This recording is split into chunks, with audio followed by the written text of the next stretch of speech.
Subscribe our KC Trichy YouTube channel. Like, share, and comment.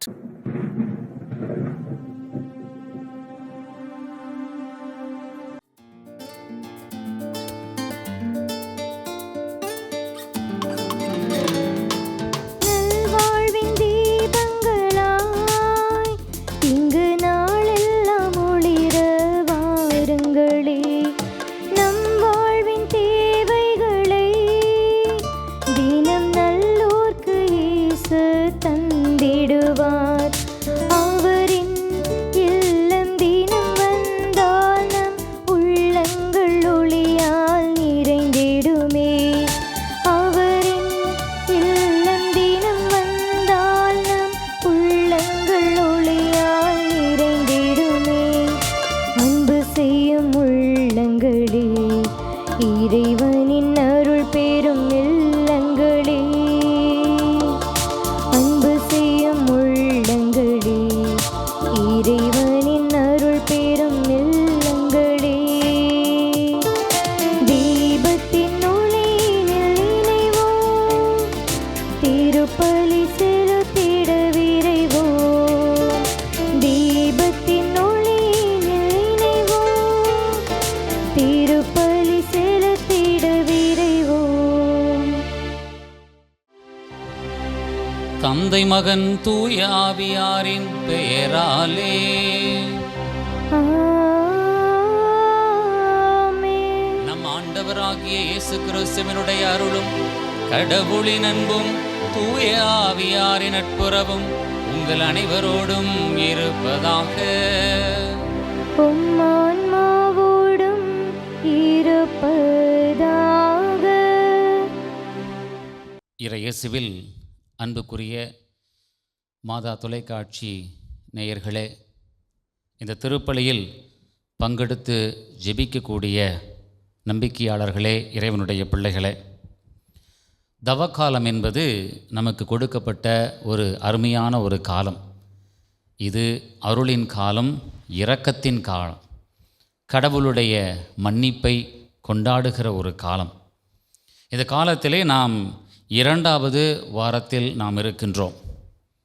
நாம் இன்னும் அதிகமாக கடவுளை நெருங்கி பயணிக்கவும், நம்முடைய அன்றாட வாழ்க்கையில் குறிப்பாக நாம் சந்திக்கக்கூடிய சவால்கள், சோதனைகள், இன்னும் உடல் சார்ந்த வலிகள், இவை அத்தனையுமே கடவுளிடம் ஒப்பு கொடுக்கவும் இன்று நாம் அழைக்கப்படுகிறோம். கடவுள் துன்பத்தின் வழியாகத்தான், இயேசு சிலுவையின் வழியாகத்தான் நம்மை மீட்டெடுத்தார். துன்பம் இல்லாமல் நமக்கு மீட்பு இல்லை, சிலுவை இல்லாமல் நமக்கு மீட்பு இல்லை, வாழ்வு இல்லை என்பதனை இன்றைய வாசகம் வழியாக நமக்கு எடுத்துரைக்கிறார். எனவே இந்த நாளிலே நாம் அன்றாடம் அனுபவிக்கக்கூடிய சிறு சிறு வாழ்க்கை பிரச்சனைகள், உடல் வலிகள், துன்பங்கள், காயங்கள், இவற்றையெல்லாம் நாம் ஒப்பு கொடுப்போம். நாம் அவற்றை ஒப்பு கொடுக்கின்ற பொழுது, இயேசுவினுடைய பாடுகளோடு ஒப்பு கொடுக்கின்ற பொழுது, நமக்கு உண்மையிலேயே கடவுள் தருகிற மகிழ்ச்சியும் மீட்பும் நமக்கு கிடைக்கும்.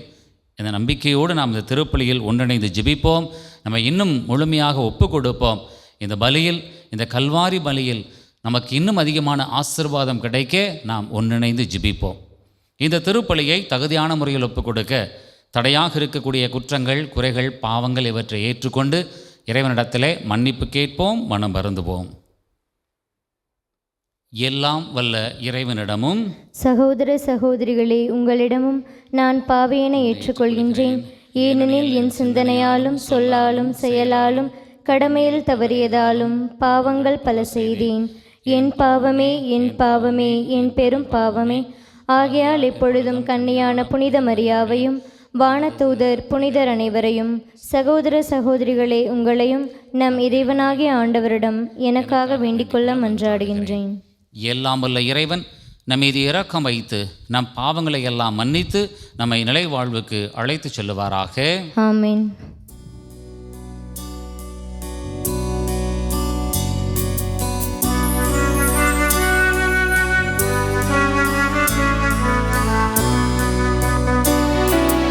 ஆண்டவரே இரக்கமாயிரும்.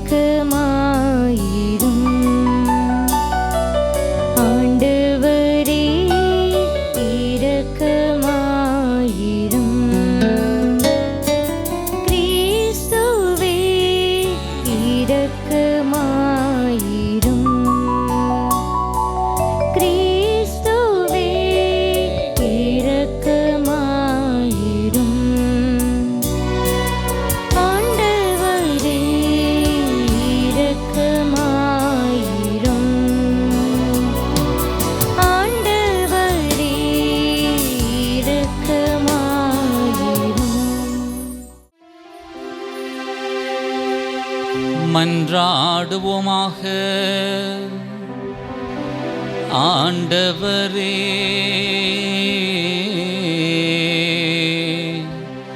நற்செயல்களால் என்றும் பயிற்சி பெற்ற உமது குடும்பத்தை காத்தருளும். இவ்வாறு அன்றாட உதவிகளால் ஆறுதல் அளித்து விண்ணக கொடைகளுக்கு அவர்களை கனிவுடன் இட்டு செல்வீராக. உம்மோடு தூய ஆவியாரின் ஒன்றிப்பில் இறைவனாய் என்றென்றும் வாழ்ந்து ஆட்சி செய்கின்றவர் வழியாக உம்மை மன்றாடுகிறோம்.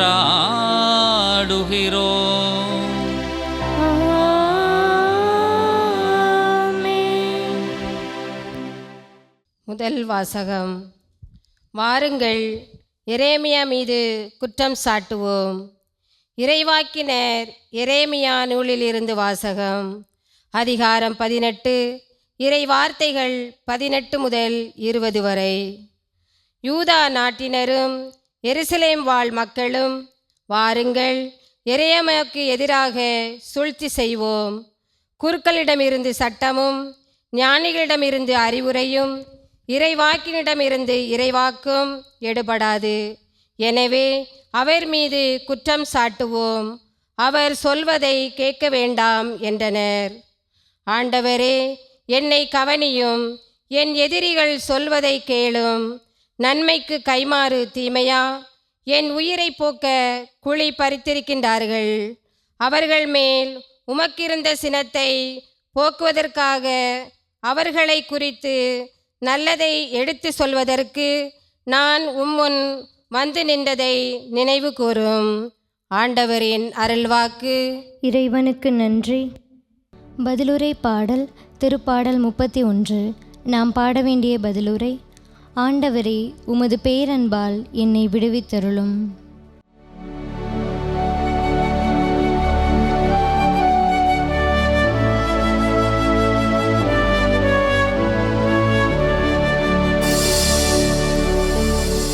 ஆண்டவரே,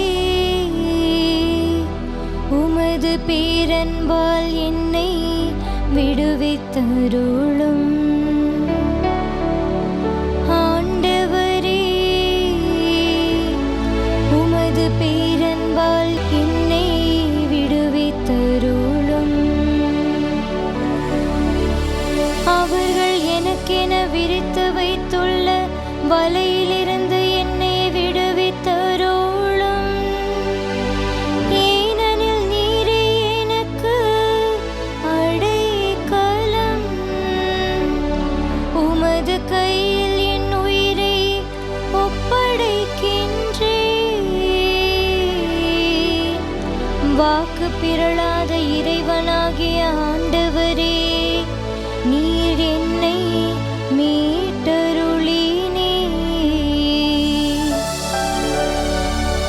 ஆண்டவரே, உமது பேரன்பால் என்னை விடுவித்தருளும். பலரின் மீது பழி சுமத்தியது என் காதில் விழுந்தது. எப்பக்கமும் பேரச்சம் சூழ்ந்தது. அவர்கள் ஒன்று கூடி எனக்கெதிராய் சூழ்ச்சி செய்தார்கள். என் உயிரை பறிக்க திட்டம் தீட்டினார்கள். ஆண்டவரே, உமது பேரன்பால் என்னை விடுவித்தருளும். ஆண்டவரே, உமது பேரன்பால் என்னை விடுவித்தருளும்.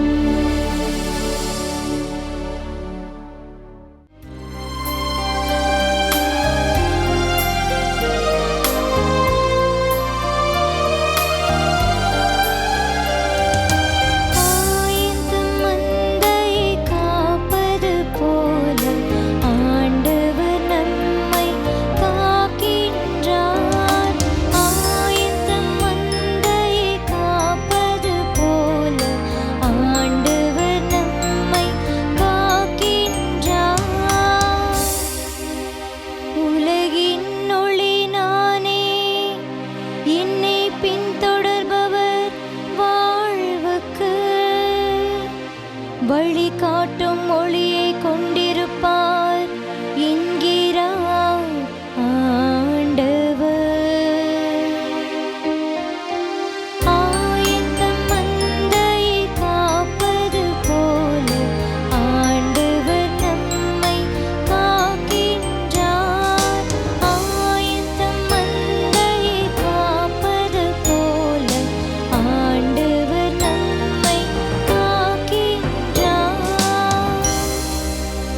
ஆண்டவர் உங்களோடு இருப்பாராக.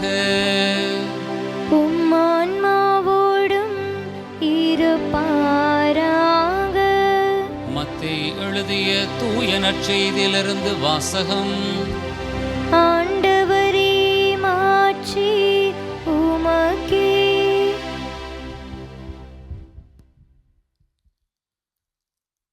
மத்தேயு நற்செய்தி அதிகாரம் 20 இறைவசனங்கள் 17 முதல் 28 முடிய.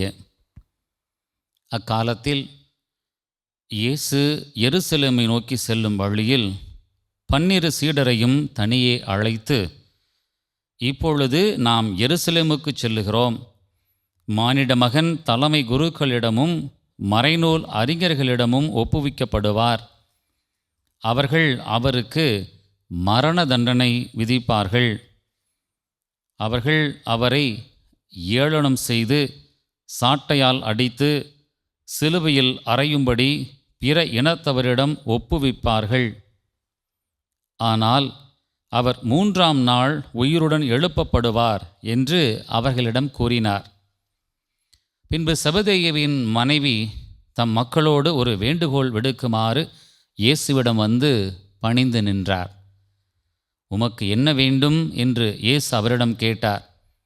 அவர், நீர் ஆட்சி புரியும்போது என் மக்களாகி இவர்கள் இருவருள் ஒருவன் உமது அரியணையின் வலப்புறமும் இன்னொருவன் இடப்புறமும் அமரச் செய்யும் என்று வேண்டினார். அதற்கு இயேசு, நீங்கள் என்ன கேட்கிறீர்கள் என உங்களுக்கு தெரியவில்லை. நான் குடிக்கப் போகும் துன்பக் கிண்ணத்தில் உங்களால் குடிக்க இயலுமா என்று கேட்டார். அவர்கள், எங்களால் இயலும் என்றார்கள். அவர் அவர்களை நோக்கி, ஆம், என் கிண்ணத்தில் நீங்கள் குடிப்பீர்கள். ஆனால் என் வலப்புறத்திலும் இடப்புறத்திலும் அமரும்படி அருளுவதோ எனது செயல் அல்ல. மாறாக அவ்விடங்களை என் தந்தை யாருக்கு ஏற்பாடு செய்திருக்கிறாரோ அவர்களுக்கே அவை அருளப்படும் என்றார். இதை கேட்டுக்கொண்டிருந்த 10 பேரும் அச்சகோதரர் 2 மீதும் கோபங்கொண்டனர். இயேசு அவர்களை வரவழைத்து, பிற இனத்தவரின் தலைவர்கள் மக்களை அடக்கி ஆளுகிறார்கள். உயர் குடிமக்கள் அவர்கள் மீது தங்கள் அதிகாரத்தை காட்டுகிறார்கள். இதை நீங்கள் அறிவீர்கள். உங்களிடையே அப்படி இருக்கக்கூடாது. உங்களுள் பெரியவராக இருக்க விரும்புகிறவர் உங்கள் தொண்டராய் இருக்கட்டும். உங்களுள் முதன்மையானவராக இருக்க விரும்புகிறவர் உங்களுக்கு பணியாளராக இருக்கட்டும். இவ்வாறே மானிட மகனும் தொண்டு ஏற்பதற்கு அல்ல, தொண்டு ஆற்றுவதற்கும் பலருடைய மீட்புக்கு ஈடாக தம் உயிரை கொடுப்பதற்கும் வந்தார் என்று கூறினார். ஆண்டவரின் அருள்வாக்கு. கிறிஸ்துவே, உமக்கு புகழ். இறையேசுவில் பிரியமான சகோதர சகோதரிகளே, மாதா தொலைக்காட்சி அன்பர்களே, தவக்காலத்தினுடைய 2வது வாரத்தில் நாம் இருக்கின்றோம். இன்றைய வாசகங்கள் நமக்கு சில படிப்பினைகளை எடுத்து வைக்கிறது. சிலரால் ஏற்றுக்கொள்ள முடியாத சில காரியங்களை நாம் ஏற்றுக்கொள்ள வேண்டும் என்றும் அழைப்பு கொடுக்கிறது. இந்த உலகத்திலே யாராவது நான் கஷ்டப்படுறதுக்கு தான் வந்தேன் அப்படின்னு சொல்லுவாங்களா அப்படின்னா சொல்ல மாட்டாங்க. நான் நல்லா வாழ்கிறதுக்கு தான் வந்தேன் அப்படின்னு விரும்புவாங்க, சொல்லவும் விரும்புவாங்க. நான் செம்மையாக வாழ்ந்து பார்க்கணும் அப்படின்னு தான் சொல்லுவாங்க. அந்த செம்மையாக வாழ்ந்து பார்க்கணும், நல்லா வாழ்ந்துடணும் அப்படின்னு தான் நினைப்பாங்க.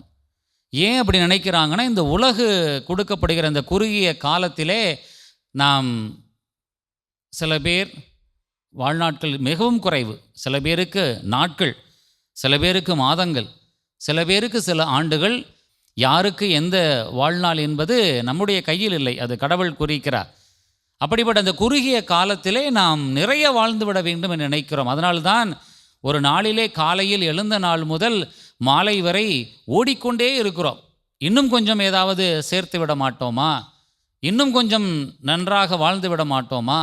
இன்னும் கொஞ்சம் சந்தோஷமாக நாம் இருந்து விட மாட்டோமா என்று ஒவ்வொரு நாளும் அதை நோக்கித்தான் ஓடிக்கொண்டிருக்கிறோம். இந்த உலகு அதை நோக்கித்தான் ஓடிக்கொண்டிருக்கிறது. அப்படிப்பட்ட அந்த சூழ்நிலையிலே நான் இந்த நாளில் இறந்து விடுவேன் என்று ஒருவர் சொன்னால் அது எப்படி இருக்கும்? நிச்சயமாக ஏற்றுக்கொள்ள முடியாது. இயேசுவனுடைய கால சூழ்நிலையிலே, இயேசுவனுடைய பணிவாழ்வு தொடங்கிய குறுகிய ஆண்டுகளிலே அவர் இப்படி சொல்லுகிறார், நான் இறக்கப் போகிறேன் என சொல்லுகிறார். இறப்பை குறித்து அவர் பேசுகிறார். அது சாதாரண ஒரு இறப்பல்ல, தண்டனைக்குரிய ஒரு இறப்பை குறித்து பேசுகிறார். அப்படியெனில் அந்த உடனிருந்த சீடர்களுடைய அப்போஸ்தலர்களுடைய மனநிலை எப்படி இருக்கும்? யோசித்து பாருங்கள். நம்முடைய தலைவர் இறக்கப் போகிறார் என்று சொல்லுகிறாரே, நாம் அவரை நம்பித்தானே எல்லா வேலைகளையும் விட்டுவிட்டு வந்தோம். நாம் செய்கின்ற வேலைகளை விட்டுவிட்டு வந்தோம், மீன் பிடிக்கிற வேலைகளை விட்டுவிட்டு வந்தோம், செய்கின்ற வேலைகளை விட்டுவிட்டு அவரை பின்தொடர்ந்து வந்தோமே. இப்படி அவர் இறக்கப் போகிறார் என்று சொல்லுகிறாரே, அதுவும் ஒரு முறை அல்ல, 2 முறை அல்ல, 3 முறை அறிவிக்கிறார். இப்படி முன்கூட்டி திட்டவட்டமாக வேறு சொல்லுகிறார். எப்படி இறக்கப் போகிறேன் என்பதையும் சொல்லுகிறார். இதையெல்லாம் அவர்களுடைய மனநிலையிலிருந்து நாம் யோசித்து பார்க்க வேண்டும். எப்படி அவர்களால் ஏற்றுக்கொள்ள முடியும்? நம்முடைய வாழ்க்கையிலும் ஒருவேளை எப்படி சொன்னால் உடனே நாம் என்ன நினைப்போம்? அவருக்கு ஏதோ பிரச்சனை போல, அவர் ஏதோ மன கஷ்டத்தில் இருக்கிறார், அப்படி தான் நாம் நினைப்போம். எதுக்கு இப்போ நெகட்டிவாக பேசுகிறாரு, எதுக்கு இப்போ சாவை பற்றி பேசுகிறாரு, இப்போ ஏன் அதை பற்றி பேசுகிறீங்க அப்படின்னு சொல்லுவோம். சாவை பற்றி பேசாதீங்க. ஏனென்றால் நாம் இறப்பை ஏற்றுக்கொள்வதற்கு நம்முடைய மனது எப்போதுமே தயாராக இருந்தது கிடையாது. அப்படிப்பட்ட சூழ்நிலையில் இயேசு இறப்பை குறித்து பேசுகிறார். அப்பொழுது அந்த ஒரு இறப்பை குறித்து பேசுகிற அந்த நிகழ்வு, இயேசு எப்படிப்பட்ட இறப்பு என்று சொல்லுகிறார், அதோடு கூட ஒரு படிப்பினையும் சொல்லுகிறார். இதற்கு இடையில் நமக்கு கொடுக்கிற அந்த படிப்பினையை நாம் புரிந்து கொள்ள வேண்டும். செபதேயுவின் மக்கள் யார் இவர்கள்? James and John. நம்முடைய வார்த்தைகளிலே யோவான், சந்தியாகப்பர் அப்படின்னு சொல்லுகிறோம். ஜேம்ஸ் தி கிரேட். அப்போ இந்த 2 பேர், இந்த 2 பேருக்காக அவருடைய தாய் ஒரு வேண்டுகோளை வைக்கிறார். என்ன வேண்டுகோள்? நீங்கள் இறப்பை குறித்து இயேசு பேசுகிறார், தனிமையில் கூப்பிட்டு அதை தெரிஞ்சு கொண்ட தாய் சொல்லுகிறார், நீங்கள் இறந்து உயிர்த்தெழுந்து அரசராக வருவீங்க இல்லையா, அப்படி வருகின்ற பொழுது, அரசாணையில் இருக்கின்ற பொழுது வலப்புறமும் இடப்புறமும் என் மகங்களுக்கு இடம் கொடுங்க அப்படின்னு கேட்குறான். அப்போ இயேசு சொல்லுகிறார், அம்மா நீ என்ன கேட்குறேன்னு உனக்கு தெரியல, முதல்ல கேட்குறதே முதல்ல தப்பு அப்படிங்கிற மாதிரி சொல்லுகிறார். அதை சொன்னாலும் அவர்த்து ஒரு கேள்வியை கேட்கிறார். அது இருக்கட்டும், நான் குடிக்க போகும் கிண்ணத்தில் நீங்கள் குடிப்பீங்களா, நான் படப்போகிற துன்பத்தை நீங்கள் படுவீர்களா என்று கேட்கிறார். இங்கே கிண்ணம் என்பது ஏதோ ஷேரிங் த கப் அப்படி இல்லை. கிண்ணம் என்பது பாடுகள், கிண்ணம் என்பது துன்பம், அவர் படுகிற வலி, அவர் அனுபவிக்கப் போகிற அந்த காயம், வலி, இவை எல்லாவற்றையும் உள்ளடக்கி சொல்லுகிறார்.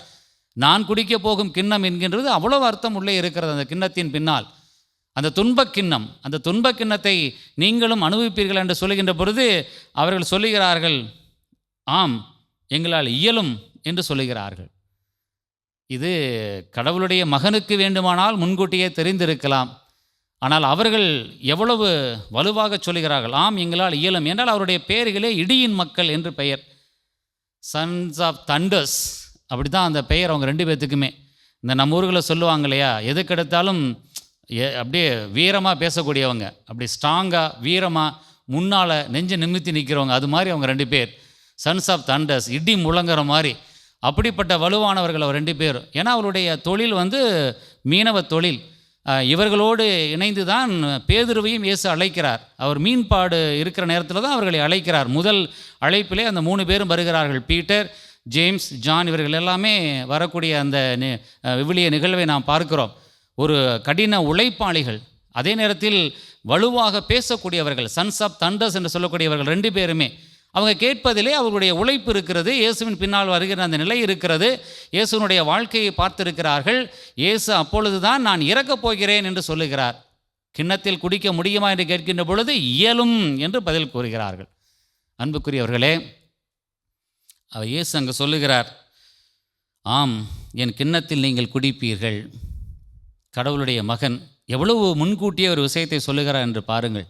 ஆம் நீங்கள் குடிப்பீர்கள். அன்புக்குரியவர்களே, 2 பேரையும் நாம் இப்பொழுது யோசித்து பார்க்க போகிறோம். ஜான், இந்த யோவான் என்பவர் இயேசுவினுடைய நெஞ்சுக்கு நெருக்கமான ஒரு அன்பு சீடர் என்று அழைக்கப்படுகிறார். அந்த உணவு இறுதி உணவு நேரத்திலே இயேசுனுடைய மார்பு பக்கம் சாய்ந்திருந்த ஒரு அன்பு சீடர் என்று அந்த படத்தில் கூட நம்ம பார்த்துருப்போம். அந்த லாஸ்ட் சப்பர் பிக்சரில் பார்த்தீங்கன்னா அப்படி தான் ஒரு வரைந்து வைக்கப்பட்டிருக்கும். இயேசுவினுடைய வலப்புறம் இடப்புறம் அமருகிற அந்த ஒரு பரிசு கிடைக்குமா? அது ஒரு புறம் இருக்க, இயேசு சொல்லுகிறார், ஆம், என் கிண்ணத்தில் நீங்கள் குடிப்பீர்கள். இந்த ஜான் இறுதி வரை இவர்தான் இயேசுவினுடைய வார்த்தைகளை காலங்கள் கடந்து 4வது நற்செய்தியாக இயேசுவினுடைய வார்த்தை மனு உருவானார் என்று வார்த்தையை சொல்லுகிறார். ஒரு ஒளி இந்த உலகிற்கு வந்தது என்று சொல்லுகிறார். அதே வேளையில் கடவுளுடைய அன்பை குறித்து எழுதுகிறார். விவிலியத்திலே 4வது நற்செய்தி யோவான் நற்செய்தியிலே அன்பை குறித்து முழுவதுமாக எழுதுகிறார். ஒளி, இறை, வார்த்தை, அன்பு என்ற இந்த வார்த்தைகள் எல்லாம் அவருடைய பணியாக இருக்கிறது, அவருடைய எழுத்துக்களாக இருக்கிறது. இயேசுவோடு உடனிருந்து பார்த்த அந்த அன்பு சீடர் ஒரு எழுத்து பணியிலே, குறிப்பாக நற்செய்தி எழுதுவதிலே முழுமையாக தன்னை செலவழிக்கிறார். பிறகு ஒரு சூழ்நிலையினால் ஒரு தீவிற்கு அவர் செல்கிறார் என்று பாரம்பரியம் கூறுகிறது, கடத்தப்படுகிறார் என்று. அங்கு அவருக்கு வெளிப்பாடு கிடைக்கிறது. எனவே திருவெளிப்பாடு நூலில் அவர் எழுதினார் என்று வருகிறது. இறுதி வரை வயது முதிர்ந்த காலம் வரை அவர் வாழ்ந்தார் என்று சொல்லுகிறது. அவருடைய இறப்பு வயது முதிர்ந்த பிறகு நடந்திருக்கலாம். இது அவருடைய வாழ்க்கை. ஆனால் ஜேம்ஸ் த கிரேட், சந்தியாபுரம் என்று நாம் சொல்லுகிறோமே, அவர்தான் இருந்த அப்போஸ்தலர்களிலே முதல் மறைசாட்சியாக மரித்தவர். முதல் மறைசாட்சி 12 பேரிலே முதல் மறைசாட்சியாக உயிரை மாய்த்து கொண்டவர் அல்லது இயேசுவுக்காக உயிர் துறந்தவர் முதல் சீடர் நம்முடைய ஜேம்ஸ் சந்தியாப்பர் அவர்கள். அன்புக்குரியவர்களே, ஒருவர் முதலிலே இரத்தம் சிந்தி மரிக்கிறார், இன்னொருவர் வயது முதிர்ந்த காலம் வரை இயேசுவினுடைய வார்த்தைகளை, அவருடைய அனுபவங்களை எழுதுகிறார். இந்த எழுதுகிற இந்த ஜான் தான் இயேசுவினுடைய அப்போஸ்தலருடைய காலத்திற்கும் முதல் நம்பிக்கையாளர்களுடைய காலத்திற்கும் இடைப்பட்ட ஒரு நல்ல ஒரு பாலமாக திகழ்ந்தவர் என்றும் சொல்லப்படுகிறது. அன்புக்குரியவர்களே, இவையெல்லாம் நான் ஏன் என்று சொல்லுகிறேன் என்றால், இயேசுவோடு வாழ்ந்த இந்த அன்பு சீடர்களுக்கு நீங்கள் என் துன்பக்கிண்ணத்தில் குடிப்பீர்கள், ஆனாலும் வலதுபுறம் இடதுபுறம் உங்களுக்கு கொடுப்பது எனது செயல் அல்ல, அது கடவுளுடைய தந்தை யாருக்கு ஏற்பாடு செய்திருக்கிறாரோ அவர்களுக்கே அது அருளப்படும் என்று சொல்லுகின்றார். நாம் செய்கின்ற அந்த செயலை மட்டும்தான் செய்ய வேண்டுமே தவிர அதனால் கிடைக்கக்கூடிய பலனை பற்றி நாம் எதிர்பார்க்கக்கூடாது. அதைத்தான் அடுத்து வரக்கூடிய நற்செய்தியிலே மிக தெளிவாக ஆண்டவர் சொல்லுகிறார், மானிட மகனும் தொண்டு ஏற்பதற்கு அல்ல, தொண்டு ஆற்றுவதற்கே என சொல்லுகிறார். கடவுளுடைய மகனாக இருந்தாலும் கூட அவர் பணிவிடை செய்யத்தான் வந்தார் அப்படின்னு மிக தெளிவாக சொல்லுகிறார். நீ யாருடைய மகன் வேணாலும் இருந்துட்டு போ அப்படிங்கிற மாதிரி, நான் கடவுளுடைய மகன் என்றாலும் கூட நான் பணி செய்வதற்காக தான் வந்தேன் என்று மிக தெளிவாக சொல்லுகிறார். அதன் வழியாக நமக்கு ஒரு பாடத்தை கற்பிக்கிறார். பெரியவராக இருக்க விரும்புகிறவர் உங்கள் தொண்டராய் இருக்கட்டும். அன்புக்குரியவர்களே, இதை குறித்து நான் ஒரே ஒரு செயலை மட்டும் இந்த நாளிலே தவக்காலம் என்பதால் உங்களுக்கு வலியுறுத்த விரும்புகிறேன்.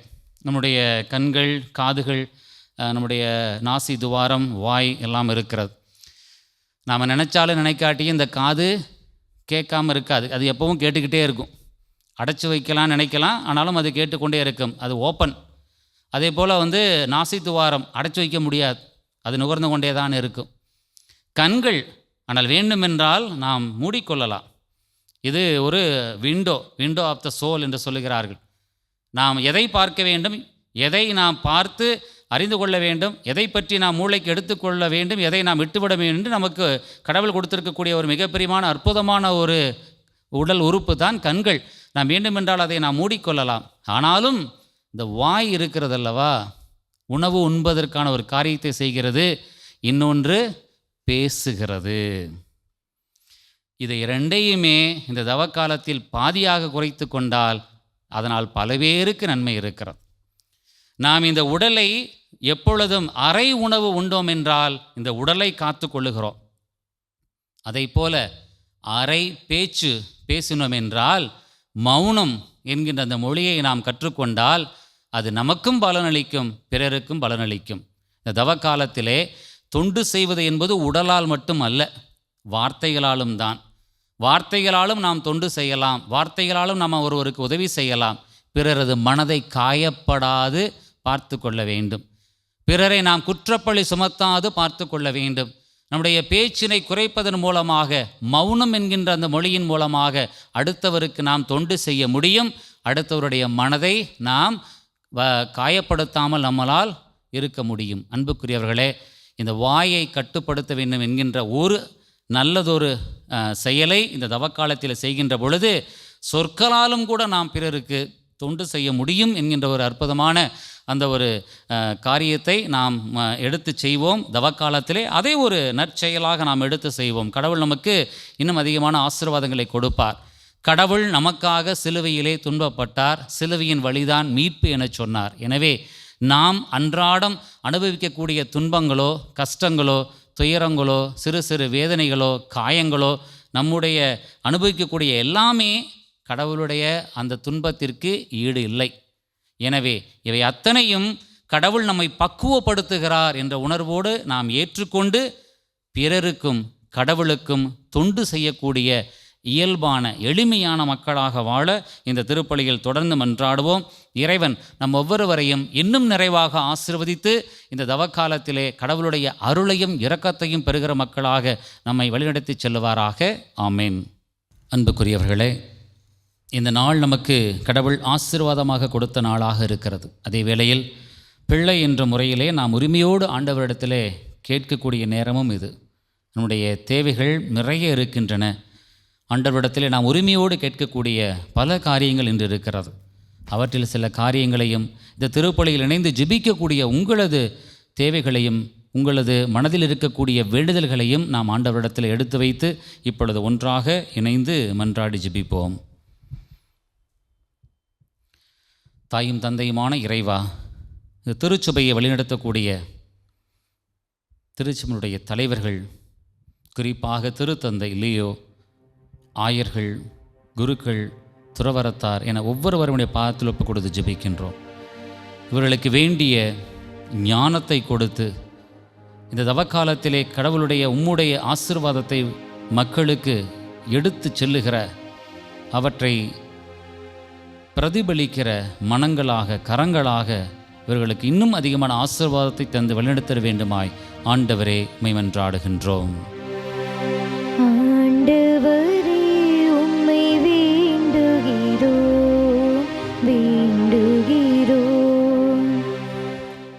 அன்பின் நிறைவா, இந்த நாட்களிலே பிள்ளைகள் தேர்வினை எதிர்கொள்ள இருக்கிறார்கள்.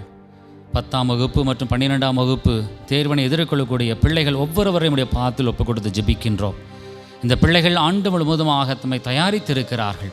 இறுதி நேரத்திலே எந்த ஒரு பிள்ளையையும் நாங்கள் இழந்துவிட விரும்பவில்லை. ஒவ்வொரு பிள்ளைக்கும் தைரியத்தையும் மனப்பக்குவத்தையும் ஞாபக சக்தியும் கொடுத்து இந்த பிள்ளைகள் தைரியமுடன் தேர்வினை எதிர்கொள்ளவும் சிறந்ததொரு மதிப்பெண்களை பெற்றிடவும் இந்த நாட்டுக்கும் உமக்கும் தேவையான பிள்ளைகளாக உருவாகிட உடைய ஆசீர்வாதத்தினை தந்து வழிநடத்த வேண்டுமாய் ஆண்டவரே உம்மிடத்தில் மன்றாடுகிறோம். ஆண்டவரே உம்மை வேண்டுகிறோம், வேண்டுகிறோம். அன்பின் தகப்பனே இறைவா, மருத்துவமனையில் இருக்கக்கூடிய பிள்ளைகளை உடைய பாதத்தில் ஒப்பு கொடுத்து ஜெபிக்கின்றோம். இதோ இந்த மாதா தொலைக்காட்சி வழியாக வீடுகளிலே தனிமைப்படுத்தப்பட்டோர், உம்முடைய ஆசீர்வாதத்திற்காக எங்களுக்கு அன்பு செய்யக்கூடியவர் யார் இருக்கிறார் என்று எங்கக்கூடிய பிள்ளைகள், தனிமையிலே விடப்பட்ட பிள்ளைகள் என ஒவ்வொருவரையும் உடைய பாதத்தில் ஒப்புக் கொடுக்கின்றோம். நீர்தாமே அவர்களுக்கு உற்ற துணையாக ஆறுதலாக இருக்கவும், சரியான அன்பர்களை அவர்களுக்கு நீர் காட்டவும், உம்முடைய அன்பை ஒவ்வொருவரும் சுவைக்கவும், நலம் குன்றியோர் குணம் பெற்று மீண்டும் வீடு திரும்பவும், மருத்துவர்களையும் செவிலியர்களையும் பராமரிக்கக்கூடிய ஒவ்வொருவரையும், உடனிருந்து அன்பு செய்யக்கூடிய ஒவ்வொருவரையும் ஆசீர்வதித்திட வேண்டுமாய் ஆண்டவரே உம்மிடத்தில் மன்றாடுகிறோம். ஆண்டவரே உம்மை வேண்டுகிறோம், வேண்டுகிறோம். ஜெபிப்போமாக. தாயும் தந்தையுமான இறைவா, இந்த மன்றாட்டுகளோடு எங்களுடைய தனிப்பட்ட தேவைகளை நம்முடைய பாதத்தில் ஒப்புக் கொடுத்து ஜெபிக்கிறோம். எங்களை ஆசீர்வதியும் வழி நடத்தும். தவ காலத்திலே நாங்கள் எடுத்து வைக்கிற ஒவ்வொரு முயற்சிகளையும் ஆசீர்வதித்து நாங்கள் இன்னும் அதிகமாக உம்மை நோக்கி நெருங்கி வந்திடவும், எங்களுடைய வாழ்க்கையில் நாங்கள் எதிர்கொள்ளுகிற துன்பங்களை உமது காயங்களோடு நாங்கள் அதற்கு ஈடு இணை இல்லை என்று நாங்கள் புரிந்து கொண்டு ஒவ்வொரு நாளினுடைய வலியோடு ஒவ்வொரு நாளும் நாங்கள் திருப்பலியை கொண்டாடி உமது அன்பை இன்னும் அதிகமாக சுவைத்திட நம்பிக்கையில் நிலைத்து நின்றிட, ஒரு நாள் முகமுகமாக பார்த்திட எங்களை வழிநடத்த வேண்டுமாய், இந்த தவக்காலத்தை நல்ல முறையில் பயன்படுத்த வேண்டுமாய், எங்களுக்கு இன்னும் அதிகமான ஆசீர்வாதத்தை தந்து வழிநடத்த வேண்டும் இடத்தில் கேட்கின்றோம். இந்த மன்றாட்டுக்களை எல்லாம் எங்கள் ஆண்டவராகிய இயேசு வழியாக மன்றாடுகின்றோம். ஆமென்.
சகோதர சகோதரிகளை நாம் அனைவரும் ஒப்புக் கொடுக்கும் இத்திருப்பலி எல்லாமல்ல தந்தையாக இறைவனுக்கு ஏற்றதாம்படி ஜெபியுங்கள்.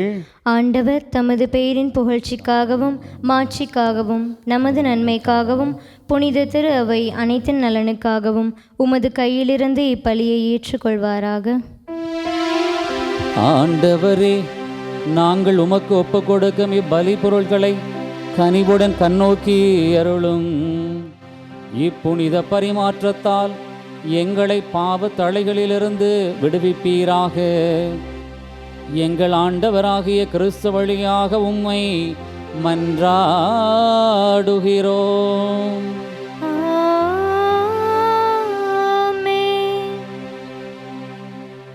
ஆண்டவர் உங்களோடு இருப்பாராக. உம்மான்மாவோடும் இருப்பாராக. இதயங்களை மேலே எழுப்புங்கள். ஆண்டவரிடம் எழுப்பியுள்ளோம். நம் இறைவனாகிய ஆண்டவருக்கு நன்றி கூறுவோம். அது தகுதியும் நீதியுமானதே.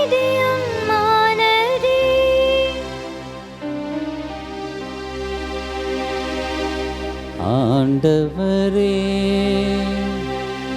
தூயவரான தந்தையே, என்றும் உள்ள எல்லாம் வல்ல இறைவா, எந்நாளும் எவ்விடத்திலும் நாங்கள் உமக்கு நன்றி செலுத்துவது மெய்யாகவே தகுதியும் நீதியும் ஆகும். எங்கள் கடமையும் மீட்புக்கு உரிய செயலுமாகும். எங்கள் உண்ணா நோன்பின் வழியாக நீர் எங்கள் தீய நாட்டங்களை அடக்குகின்றீர். மனதை மேலே எழுப்புகின்றீர். நற்பண்புகளையும் அவற்றிற்கான பரிசுகளையும் எங்கள் ஆண்டவராகிய கிறிஸ்து வழியாக பெருகச் செய்கின்றீர். அவர் வழியாகவே உமது மாண்பை வானதூதர் புகழுகின்றன. தலைமை தாங்குவோர் உம்மை வழிபடுகின்றன. அதிகாரம் செலுத்துவோர் உம் திருமுன் நடுங்குகின்றன. வானங்களும் அவற்றில் உள்ள ஆற்றல்களும் செராபீன்களும் ஒன்று கூடி அக்களித்து கொண்டாடுகின்றன. அவர்களோடு எங்கள் குரலையும் சேர்த்து கொள்ளுமாறு நாங்கள் உம்மை தாழ்மையுடன் இறைஞ்சி அக்களித்து ஒரே குரலாய் பாடுவதாவது.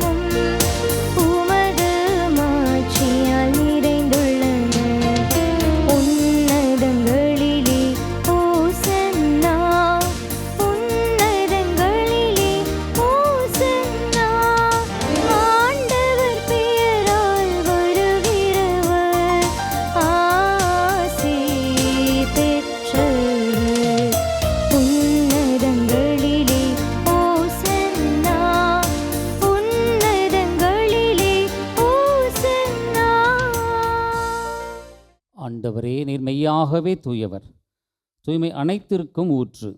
ஆகவே உம்முடைய ஆவியை பொழிந்து இக்காணிக்கைகளை தூய்மைப்படுத்த உம்மை வேண்டுகின்றோம். இவ்வாறு எங்கள் ஆண்டவர் இயேசு கிறிஸ்துவின் உடலும் இரத்தமுமாக எங்களுக்கு இவை மாறுவனவாக. அவர் பாடுபட உளம் கனிந்து தம்மை கையளித்த போது அப்பத்தை எடுத்து நன்றி செலுத்தி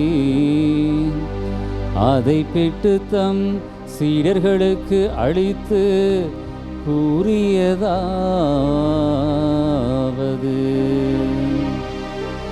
அனைவரும் இதிலிருந்து பெற்று உண்ணுங்கள், ஏனெனில் இது உங்களுக்காக கையளிக்கப்படும் என் உடல்.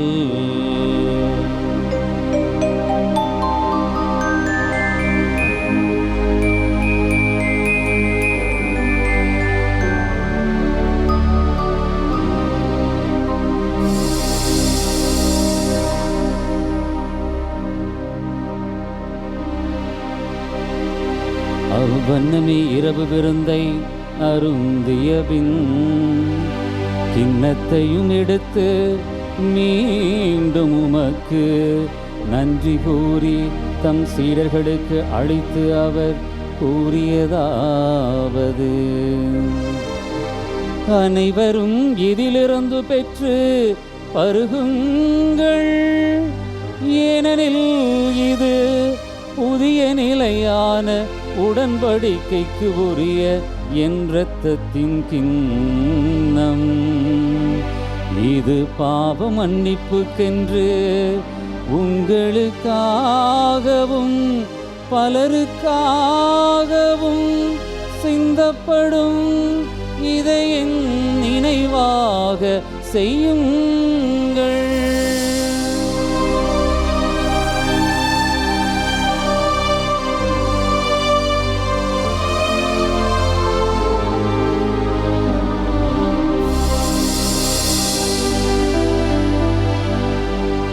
நம்பிக்கையின் மறைபொருள்.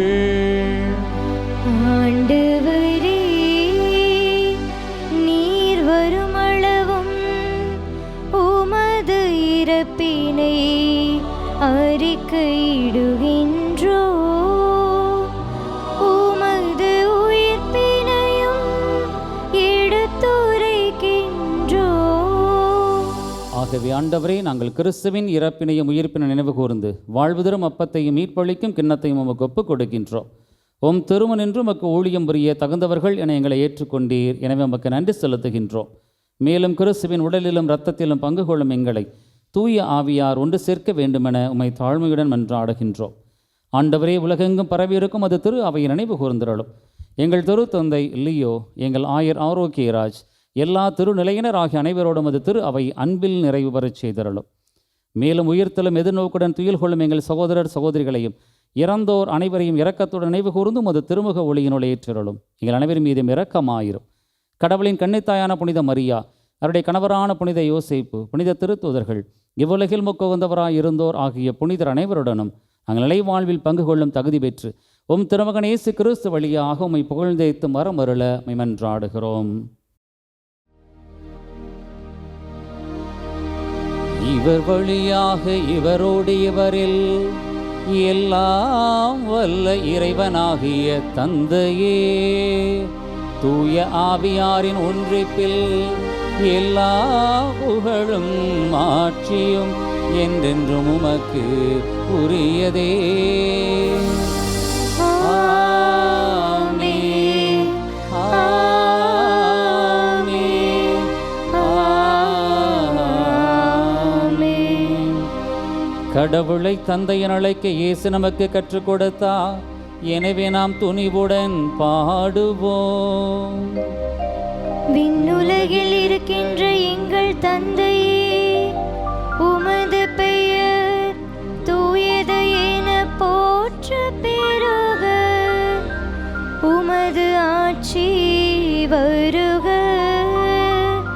உமது திருவுளம் விண்ணுலகில் நிறைவேறுவது போல மண்ணுலகிலும் நிறைவேறுக.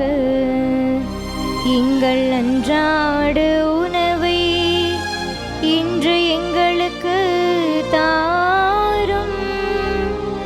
எங்களுக்கு எதிராக குற்றம் செய்வோரே நாங்கள் மன்னிப்பது போல எங்கள் குற்றங்களை மன்னியும். எங்களை சோதனைக்கு உட்படுத்தாதேயும், தீமையிலிருந்து எங்களை விடுவித்தருளும்.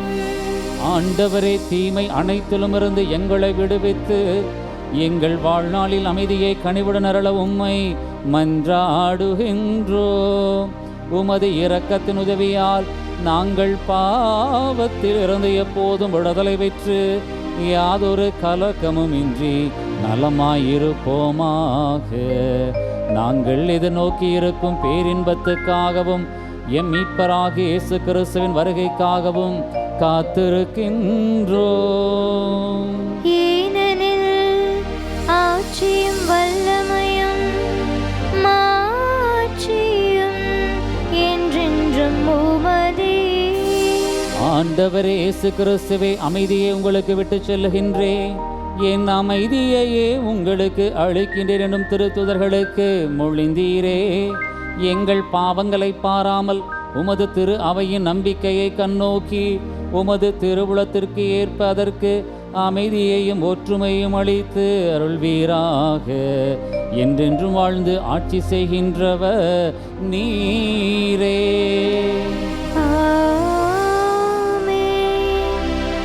ஆண்டவருடைய அமைதி உங்களோடு என்றும் இருப்பதாக.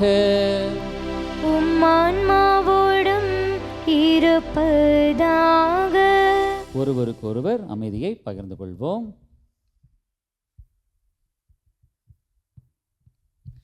உலகின் பாவங்களை போக்கும் இறைவனின் செம்மறியே, எங்கள் மேல் இரக்கமாயிரும். உலகின் பாவங்களை போக்கும் இறைவனின் செம்மறியே, எங்கள் மேல் இரக்கமாயிரும். உலகின் பாவங்களை போக்கும் இறைவனின் செம்மறியே, எங்களுக்கு அமைதியை அளித்தருளும். இதோ இறைவனுடைய செம்மறி, இதோ உலகத்தின் பாவத்தை போக்குபவர். செம்மறியின் விருந்துக்கு அழைக்க பெற்றோர் பேறு பெற்றோர். ஆண்டவரே, நீர் என் இல்லத்தில் எழுந்தருள நான் தகுதியற்றவள். ஆனால் ஒரு வார்த்தை மட்டும் சொல்லியருளும், எனது ஆன்மா நலமடையும். கிறிஸ்துவின் திருவுடலும் இரத்தமும் நம்மை காத்து எல்லாம் வாழ்வளிப்பதாக. ஆமென்.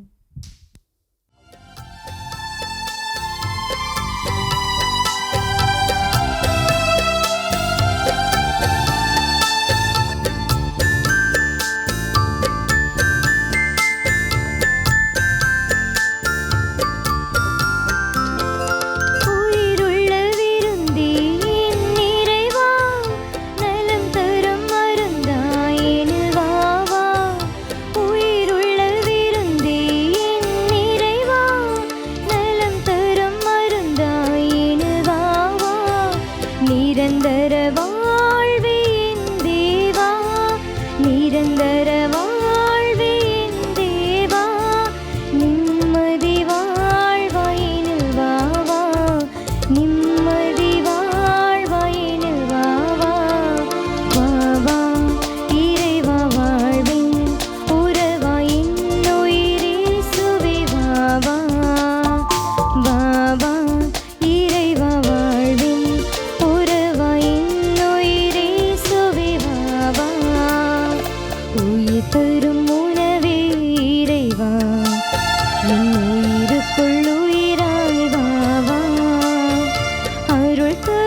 நன்றி கூறி மன்றாடுவோமாக.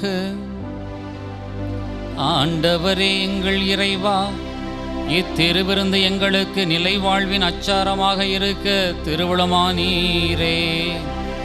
அதனால் நாங்கள் நிலையான மீட்புக்கு வந்து சேர எங்களுக்கு அருள் புரிவீராக. எங்கள் ஆண்டவராகிய கிறிஸ்து வழியாக உம்மை மன்றாடுகிறோம்.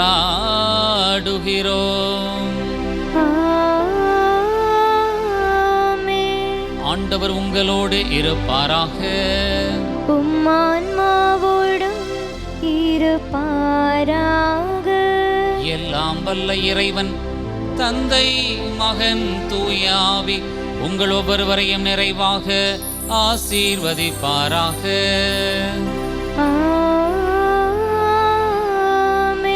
இறைவனுடைய அன்பை சுவைத்து வாழ்ந்திட சென்று வாழுங்கள். வாழ்வின் பலி தொடர்கின்றது. இறைவனுக்கு நன்றி.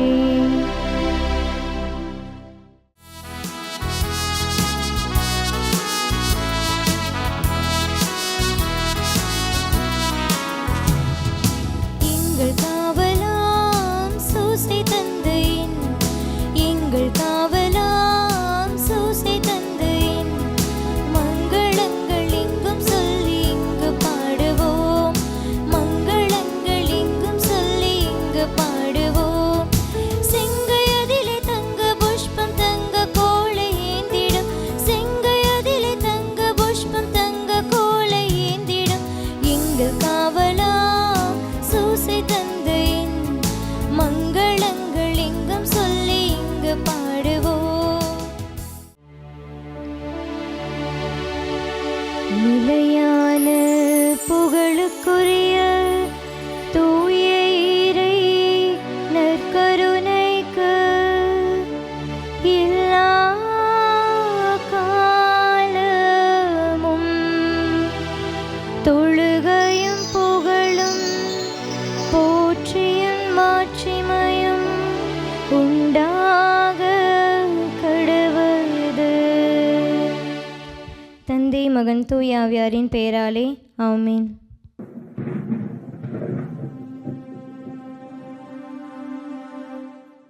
Subscribe our KC Trichy YouTube channel. Like, share and comment.